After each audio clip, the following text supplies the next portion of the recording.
என் தேவனுடைய கரம் என் மேல் நன்மையாய் இருக்கிறதையும் ராஜா என்னுடைய சொன்ன வார்த்தைகளையும் அவர்களுக்கு அறிவித்தே அப்பொழுது அவர்கள் எழுந்து கட்டுவோம் வாருங்கள் என்று சொல்லி அந்த நல்ல வேலைக்கு தங்கள் கைகளை திடப்படுத்தி God's favor உண்டாகும். நீ திட்டத்திற்குள்ள இருப்பீங்கன்னா எங்க தயவு கிடைக்கணுமோ அங்க தயவு கிடைக்கும். ஹல்லேலூயா. ஆமா, எங்க தயவு கிடைக்கும், அதாவது உங்களுக்கு எங்க தயவு கிடைக்கணுமோ அங்க தயவு கிடைக்கும்.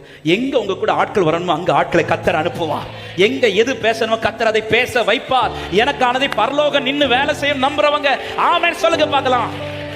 ஹல்லேலூயா, ஹல்லேலூயா. எனக்காய் பரலோகம் கிரியை செய்யும். ஃபேவர் கிடைக்க வேண்டிய இடத்துல ஃபேவர், எங்க எனக்கு தயவு கிடைக்கணுமோ அங்க கிடைக்கும். எல்லா இடத்துலயும் எனக்கு தயவு கிடைக்கும்னு சொல்ல மாட்டேன். எங்க எனக்கு தயவு கிடைச்சா நல்லதோ அங்க கிடைக்கும்.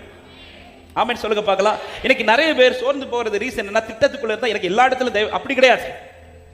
அடுத்த ஒரு காரியம் அதுதான், நான் இது கூட சொல்லிடுறேன். ஆமென். தேவ திட்டத்துக்குள் இருக்கிறவன் வாழ்க்கையில தேவனுடைய சில கதவுகள் உண்டு. அந்த கதவு ரெண்டு கதவு, ஒன்னு மூடப்படுற கதவு, இன்னொன்னு திறக்கப்பட்ட கதவு. திட்டத்திற்குள் இருக்கிற லைஃப்ல ரெண்டு கதவையும் காண்பிப்பார். ஒன்னு சில கதவுகளை கர்த்தர் மூடுவார், சில கதவுகளை கர்த்தர் திறப்பார். மூடுறார்னா உங்க பாதுகாப்புக்கு, திறக்கிறார்னா உங்க வழிக்கு. ஹல்லேலூயா. சோ ஒரு திட்டத்திற்குள் இருக்கிற தேவ பிள்ளை இது ரெண்டையும் அறிந்து கொள்ளணும். நான் அதான் சொன்னேன், இன்னைக்கு நான் ஜெபிச்சு வார்த்தையை பெற்றுட்டு நான் கால் எடுத்து வச்சதுமே எனக்கு எல்லா வாசலும் திறக்குமான்னு கேட்டா திறக்காது. சில நேரத்தில் எனக்கு எதுவுமே திறக்கிறதா காட்ட மாட்டார். எதை தான் காட்டுவார் தெரியுமா? ஃபுல்லாவே மூடிட்டே இருக்கு. இன்னைக்கு வர மூடிட்டு தான் இருக்கு. நிறைய மூடிட்டே காட்டிட்டு இருக்கிறாரா? மூடுறாருன்னா ப்ரொடெக்ஷனுக்கு, திறக்கிறாருன்னா பிளான் கம்ப்ளீட் ஆக போகுது. ஹல்லேலூயா.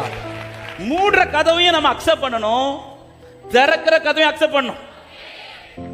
திட்டத்திற்குள் இருக்கிறவன் மூடுகிறதை அக்செப்ட் பண்ணுவான், திறக்கிறதை அக்செப்ட் பண்ணுவான். ராஜா கண்களை தயவு கிடைக்குது, அதே நேரத்தில் சன்பிலாத்தும் தோபியாவும் எதிராக எழும்புகிறார்கள். அவன் கண்களை தயவு கிடைக்க வேண்டிய அவசியம் எனக்கு தேவையில்லை. எங்க தயவு கிடைக்கணுமோ அங்க தயவு கிடைக்கும். ஆண்டவர் எனக்கு பண்ணுவார். ஹல்லேலூயா. ஆண்டவரே, ராஜாவை இறங்கிட்டாரு, இந்த சத்துருக்களை கொஞ்சம் இப்படி நெகமியா ஜெபிக்கல. நெகமியா தெரியும் எங்க எனக்கு ஃபேவர் கிடைக்கணுமோ அங்க கிடைக்கும். ஆமே. இந்த இந்த இந்த இந்த சத்துருக்கள் எனக்கு ஒரு விஷயமே கிடையாது. கர்த்தர் எனக்கு எதிராக எழும்ப பண்ணி அதாவது தேவ திட்டத்துக்கு விரோதமா ஒருத்தர் எழும்புறானாலே என்னை அழிக்கல, அவனை அழிச்சு என்ன அவனுக்கு மேலாதான் கர்த்தர் நிறுத்துவார். ஹல்லேலூயா. அப்போ எனக்கு மூடுற கதவை கர்த்தர் வைப்பார், திறக்கிற கதவை வைப்பார். இன்னைக்கு நிறைய பேர் சோர்ந்து போறது என்னன்னா, நான் ஜெபிச்சு தான் இந்த இடத்துல காரியத்தை கால் வச்சேன், வார்த்தையோட தான் நான் கால் வச்சேன், ஆனா எனக்கு வாசல் திறக்கணும் எல்லாமே மூடப்பட்டிருக்குது. மூடுறதை அக்செப்ட் பண்ணுங்க, திறக்கிறதை கர்த்தர் காண்பிப்பார்.